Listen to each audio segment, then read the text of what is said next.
So yeah, we just want to welcome everyone here today. This has been kind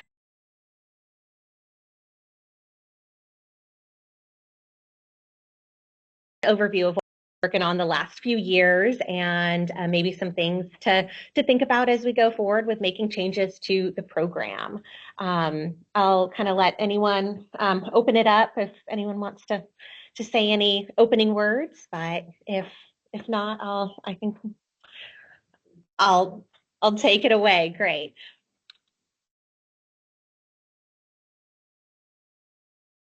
So before we really get into the details of the meeting, I'd like to review some meeting logistics.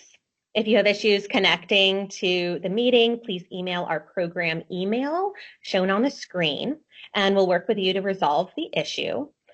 This presentation is being recorded, and once again, there may be a pop-up window requesting consent. And if you do not consent, you will not be able to unmute, turn on your camera, or share content during the meeting, but you'll still be able to listen. The chat has been disabled for this meeting, so please raise your hand to ask questions, and please announce your name, affiliation, and who you're representing before asking your question. If you're calling in, you can press *6 to mute and unmute your line, and *9 to raise and lower your hand. And staff will be taking just some notes on the questions that are asked so that we can properly address them at a later time if needed.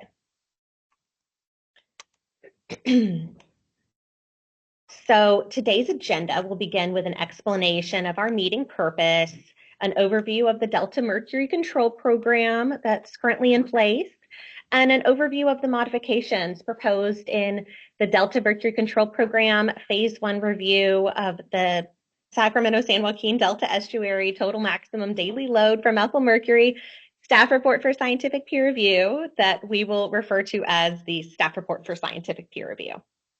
And then we'll have some time for discussion. So why are we here today? We're here to continue to address the mercury impairments in the Delta. That's kind of the overarching goal of this program. And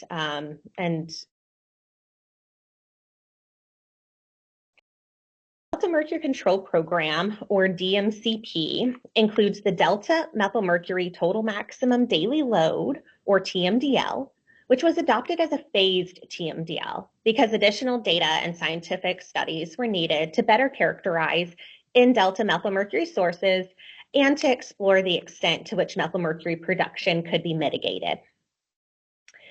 Phase 1 of the DMCP requires a program review, referred to as the DMCP Phase 1 review, that would incorporate information learned during Phase 1 that could inform potential changes to the DMCP. There were specific scientific and policy components that are required to be reviewed during the Phase 1 review. And over the last few years, board staff reviewed these scientific components, incorporated new data, considered possible modifications to the existing TMDL, and presented findings within a technical staff report that's shown here on the slide.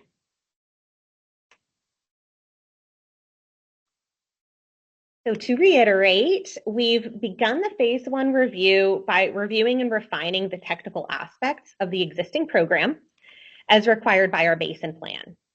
We now have the ability to continue conversations that will affect the trajectory of the final program, including changing aspects such as updating allocations, the creation of a mercury offsets program, or adding and modifying other implementation actions to reduce methyl mercury concentrations in the Delta. So now we can see, I can't see my, oh, there it is. Okay, so right here, we're right here in the Phase 1 review. And so this orange line is really the current DMCP, which is the TMDL and implementation plan. And so we can continue with kind of business as usual, what's already adopted. We also have the ability, where my mouse is, we also have the ability to modify just the TMDL aspect or really just the program of implementation, or we can kind of do a combination shown in the green line of, hey, we can modify a little bit of everything. So really this is the starting point of a lot of those conversations after we've just really recrunched the numbers with the new data and new studies that have been developed.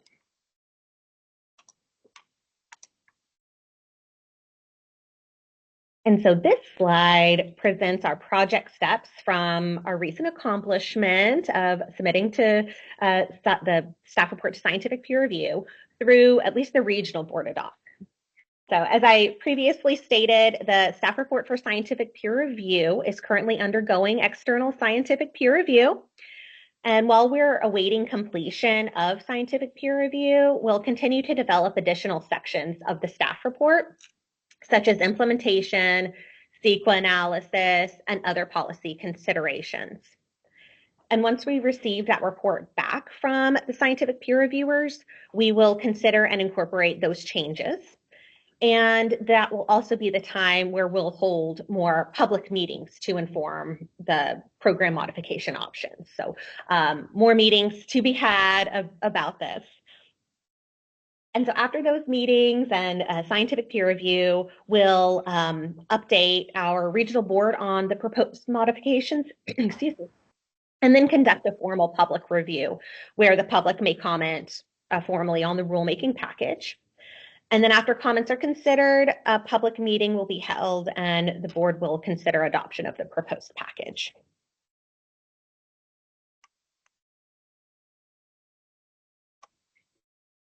So once again, to clarify what the DMCP is, the total maximum load, the total maximum daily load, or TMDL, for methyl mercury with the associated implementation plan is collectively referred to as the Delta Mercury Control Program, or DMCP. So I'm going to be using mainly the DMCP. There are certain aspects that are just TMDL related, but overall, we're referring to this whole project as the DMCP.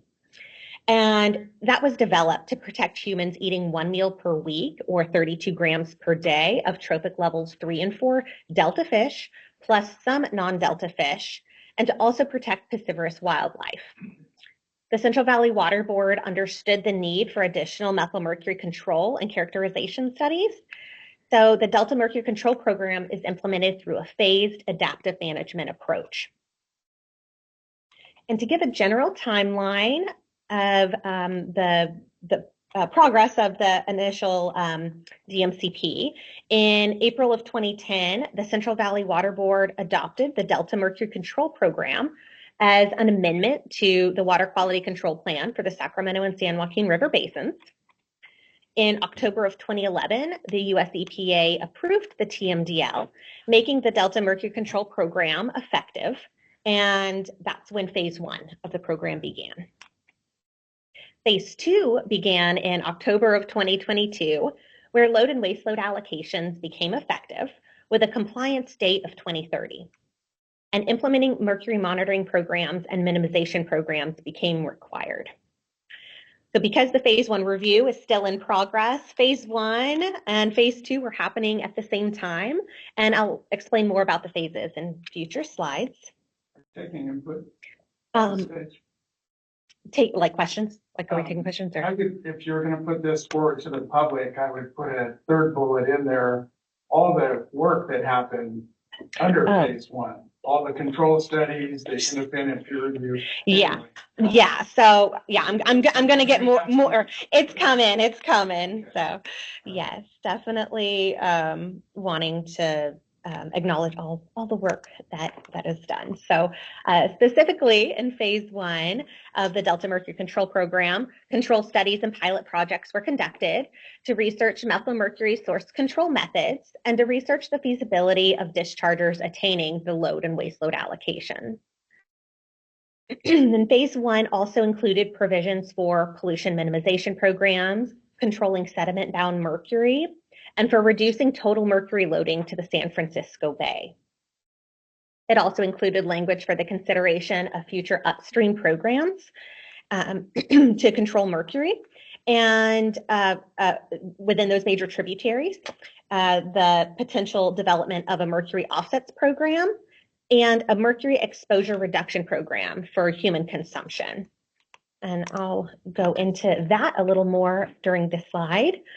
So the Mercury Exposure Reduction Program, or MERP, was a collaborative effort with the Central Valley Water Board, the Sacramento San Joaquin Delta Conservancy, the Office of Environmental Health Hazard Assessment, and the California Department of Public Health, and the Department of Water Resources, to reduce human exposure to mercury from eating contaminated fish. The MERP activities included forming and convening an advisory group, implementing outreach and educational projects to tribes and community groups, developing and posting advisory signs at marinas and popular fishing locations around the Delta, and creating and distributing multilingual educational materials. So right now, the MERP program is not currently funded. However, we're still considering how best to include education and exposure reduction into the final implementation plan.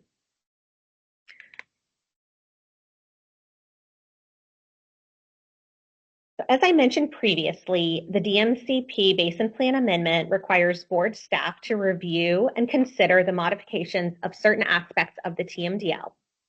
And these topics include methylmercury targets, site-specific water quality objectives, and revisions to the load and waste load allocation. Staff will also be reviewing and considering the potential public and environmental benefits and impacts of attaining those allocations, the final compliance date, implementation practices and schedules, and lastly, the creation of a mercury offsets program.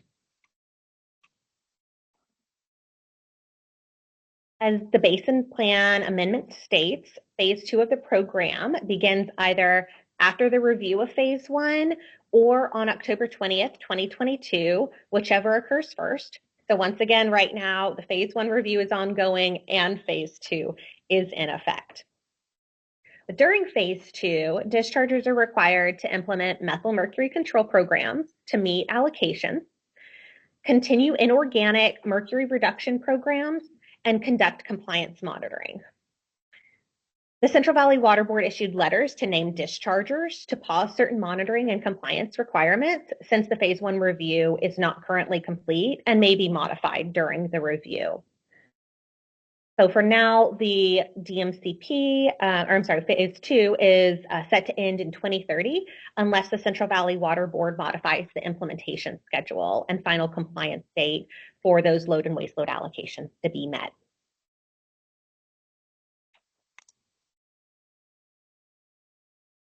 So the Phase 1 review includes a review of multiple scientific analyses performed in the 2010 TMDL staff report and outlines proposed modifications. So in this report, staff performed a thorough literature review and incorporated new fish and aqueous data into the many complex analyses. The Delta Regional Monitoring Program routinely collects fish and aqueous mercury data, and these data sets were instrumental in providing quality data at targeted locations in the Delta.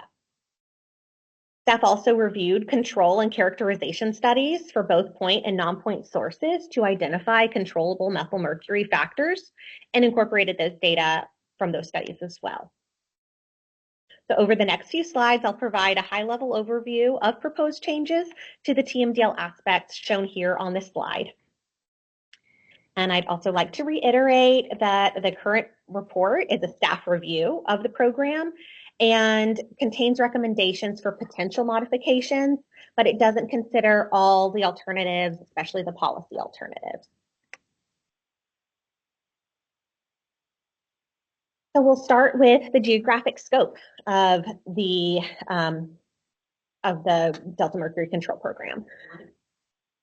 So while the Cache Creek Settling Basin, well, I guess I can say the geographic scope has generally remained the same from the 2010 TMDL staff report to now, except for the inclusion of the Cache Creek Settling Basin. So it wasn't included in the original TMDL boundary, but we do propose to include that as part of the Yolo Bypass North subarea in this report. And adding the Cache Creek settling basin to this geographic scope will help clarify the allocations assigned to the Cache Creek settling basin between the Cache Creek Mercury TMDL and the Delta Mercury Control Program. And the inclusion of the Cache Creek settling basin will just hopefully simplify those allocations and requirements for basin managers.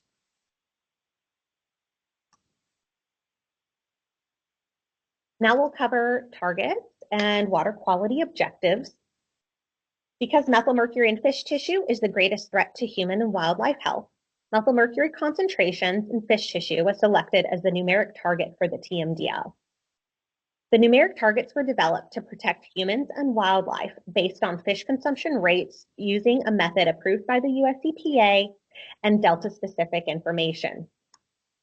In order to protect humans eating 1 serving per week of large fish, as well as wildlife species that consume large and small fish, the following methylmercury numeric targets were recommended and adopted into the basin plan as water quality objectives. So we have 0.24 milligrams per kilogram in trophic level 4 fish, 0.08 milligrams per kilogram in trophic level 3 fish, and 0.03 milligrams per kilogram in whole fish less than 50 millimeters in length.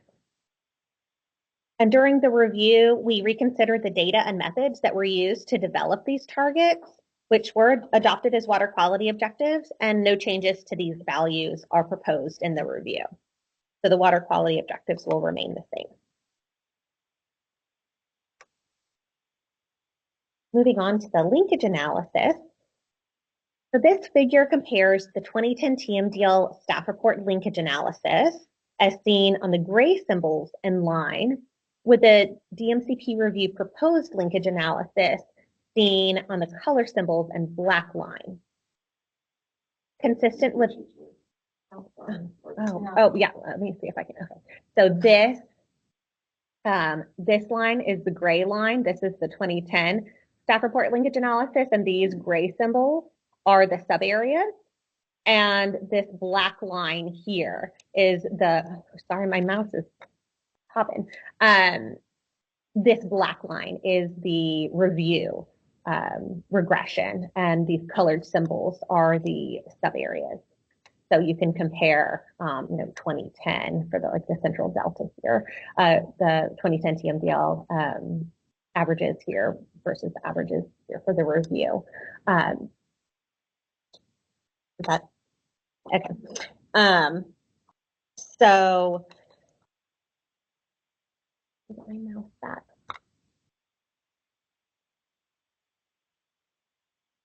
So consistent with the 2010 TMDL staff report, the linkage focuses on the delta-specific quantitative relationship between mercury concentrations in bath and unfiltered aqueous methylmercury concentrations. This relationship, along with the black bath implementation goal right here, which is described more thoroughly in section 4 of the staff report for scientific peer review, is used to predict an aqueous methylmercury concentration expected to result in fish tissue mercury concentrations protective of both humans and wildlife. So that's this line here. So we used the implementation goal and paired it with this regression line to come up with an aqueous value that would be protective of humans and wildlife. So using the fish tissue implementation goal, the DMCP review linkage analysis results in a protective aqueous methylmercury concentration of 0.061 nanograms per liter. And this concentration with an added margin of safety is defined as the aqueous methylmercury implementation goal. And this results in a new methylmercury implementation goal of 0.059. So the 0.61 plus the margin of safety results in the methylmercury implementation goal of 0.059 nanograms per liter. And that value is then used to allocate methylmercury reductions for within delta and tributary sources. So the DMCP review analysis was performed with a much more robust data set of both aqueous and fish tissue data.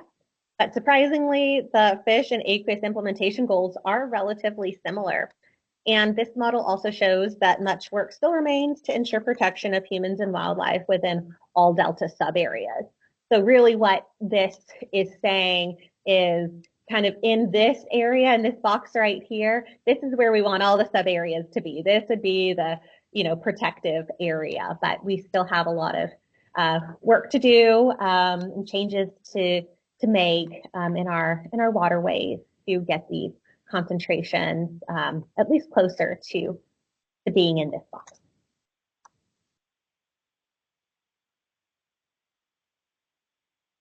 We're now discussing the methylmercury mass balance. Comparing the mass balance included in the 2010 TMDL staff report to the DMCP review's mass balance, the most notable similarity is that tributary inflows are still the main source of methylmercury to the delta. And when this figure was developed, there's just no way to do all the arrows to scale. So they are of relative scale, but it's hard to do a 1/1000th of an arrow. So these are of general scale. So just wanted to note that. During the review, we improved the source analysis by including new or additional data from non-tidal wetlands, tidal wetlands, and the Cache Creek Settling Basin, which were not evaluated independently in the 2010 TMDL staff report. Non-tidal wetlands were determined to be a net source, and both tidal wetlands and the Cache Creek Settling Basin were determined to be a net loss in the DMCP review. And we determined that more methylmercury is lost within the delta than exported through flows to the San Francisco Bay in Southern California, meaning the delta is actually acting as a net sink of methylmercury. Mm-hmm. Yeah. Well, I'm going to get into actually I can point it out here. It's the small, I'm sorry, my mouse is just all over the place, right here. So yeah, dredging was actually considered a loss as well. And so we have, talk about it on the next slide. On one of the next slides, we talk about dredging. Okay. So now switching to the proposed modifications for load and waste load allocations. This slide presents the non-point sources and load allocations that were assigned. So the DMCP reviews proposed methylmercury allocations were made in terms of the assimilative capacity to each delta subarea, consistent with the 2010 TMDL staff report. So to determine the reduction needed in methylmercury in ambient delta waters needed to achieve those fish tissue targets, the average methylmercury concentration in each delta subarea was compared to the aqueous methylmercury implementation goal. And the amount of reduction needed in each subarea was expressed as a percent reduction, or it was expressed as a percent of the ambient methylmercury concentration to the aqueous methylmercury implementation goal. So for the DMCP review, board staff recalculated the methylmercury allocations using more recent data and the proposed aqueous methylmercury implementation goal of 0.059 nanograms per liter. And using more recent information, including data from control studies, the DMCP review identified non-point sources and assigned allocations to agricultural return, atmospheric deposition, open water sediment flux, non-tidal wetlands, tidal wetlands, the Cache Creek Settling Basin, tributary inflows, and runoff from urban areas outside of the MS4 jurisdictional areas. As mentioned previously, thanks to more recent data, including control study findings, we were able to separately analyze wetland loading by tidal and non-tidal, which is an improvement from the grouping of all tidal wetlands together in the 2010 TMDL staff report.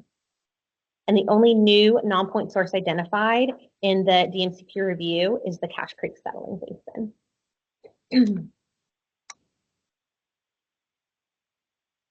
Again, using more recent information, including data from control summaries, control study summaries, the DMCP review identified point sources and waste load allocations for permitted dredging activities, NPDES wastewater treatment facilities, NPDES wastewater facilities future growth, NPDES MS4s, including Caltrans MS4, and we did unassigned NPDES and wastewater treatment facility, NPDES wastewater treatment facility and MS4 allocations as well.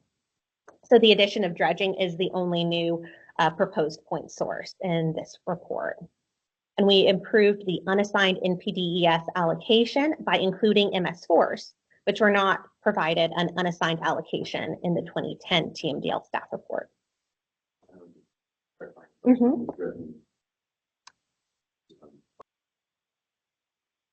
Say that there was provided a waste load allocation if they were a net for a loss of Mercury.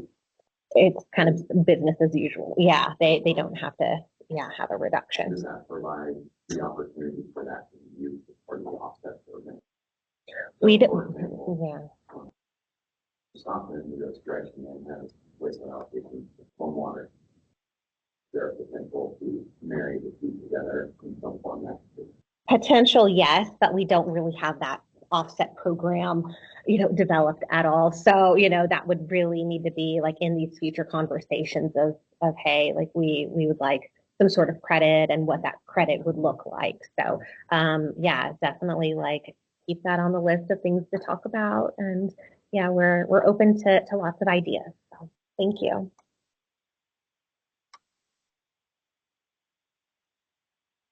Okay, I know there's a lot of information on this slide, and there's going to be a lot of information on these next few slides. So, but I really just wanted to provide a visual that compares the 2010 loads and allocations with the proposed DMCP review loads and allocations.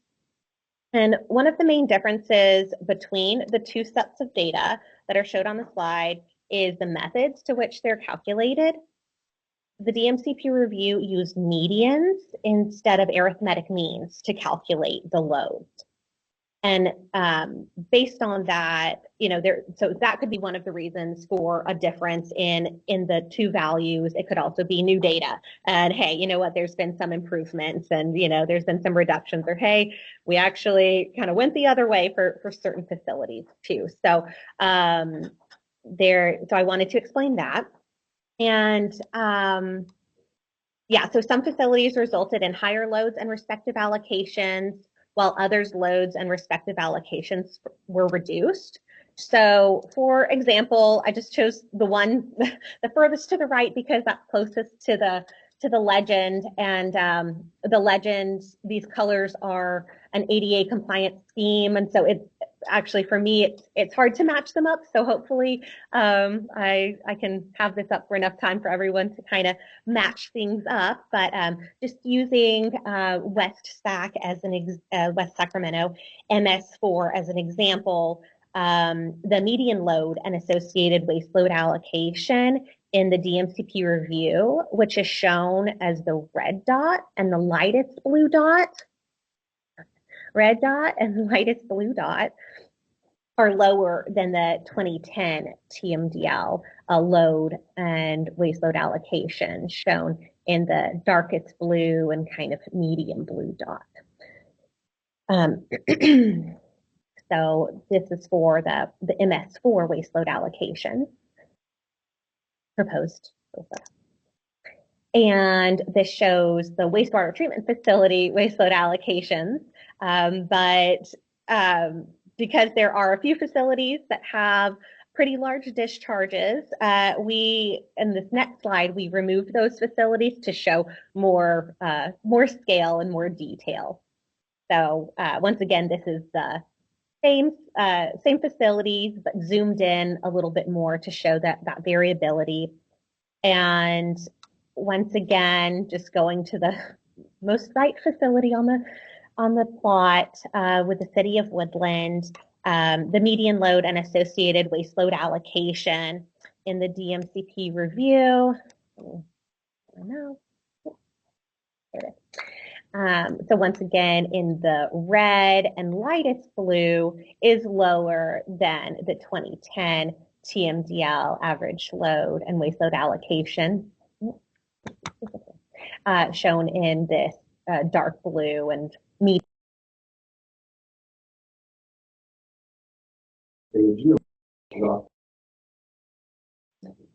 Yeah, so we evaluated multiple ways to analyze the data, and we chose the median as the best representation of the central tendency of the data. And so there were a few, I think in 2010, just the arithmetic mean was used, and so we said, is that really the best way to look at large large data sets, and especially environmental data sets that have a lot of variability. So that's why we chose the median. And that is one of the questions that is proposed to the scientific peer reviewers. So we have a lot of the scientific conclusions in this report that are being reviewed by an external independent scientific peer review panel. So, but the geomean was considered as well. So this actually concludes the highlights of the proposed modifications to the DMCP review. And now we can discuss the next steps of the program. So we're going to be focusing on outreach and education over these next I'll just say the next steps. So we really want to educate and engage our regional board members. We have a fairly new board, and so making sure that they understand the complexities of the existing program and what we have proposed, that's very important to us. We're going to be holding public meetings with the tribes, dischargers, and others in meetings like these. So lots of opportunities to engage. And then, of course, regularly updating our state board and US EPA colleagues as well. And as I've mentioned a few times, hopefully I've got the point across, that we are going to be developing more options for this program. And so based on the feedback from all these meetings, we'll have some sort of options to lay out for everyone based on those conversations. One of the large sources is it could be very low. And if the program were rolled out to upstream sources, extended to 20 to 1.4 discharges, then that would include, I believe, some tribal owned wastewater treatment plants. In your briefings with them, if that is an option, will that sort of be on the table for them to understand that if it's similarly rolled out to their own discharges, that it would impact them similarly to the other wastewater treatment plants that are disabled? Yeah, I'd say that that's kind of a step two, kind of after we understand what we have going on here, would that be appropriate to apply the same program upstream? What we've been really focused on is developing more control programs for the upstream tributaries, including focusing on like mine site remediation, so a lot more of the non-point source, those big, because most of that loading is really from those legacy mines and in our tributaries. And so that's been kind of, it was in the 2010 TMDL staff report that, upstream control programs to reduce that sediment loading would be developed. And that's what we've been, having limited staff, we can't do everything at once, but, that's kind of what we were seeing as the next steps. But yeah, if we were to do more TMDLs, that would be something. If we regulate those wastewater treatment plants, then yeah, that would be those conversations. We're not saying anyone's off the table right now for being responsible for reducing those concentrations. Right, and just to just to really open it up now, we'll be taking questions and discussions. So please raise your hand to ask questions, and staff will call on you in the order in which your hands are raised, starting with in-person participants. And probably should have had you state your name and your affiliation. But yes, when you do ask a question, please state your name and affiliation and who you're representing. If you're calling in, once again, press *6 to mute and unmute, and *9 to raise and lower your hand. And I have our email address on the slide. So the staff report is very technical. It's long, and this meeting is not very long too. So, and everyone has their own, their own questions. So, if it would be better to email the question so that a thorough response can be provided, that's what that email address is for.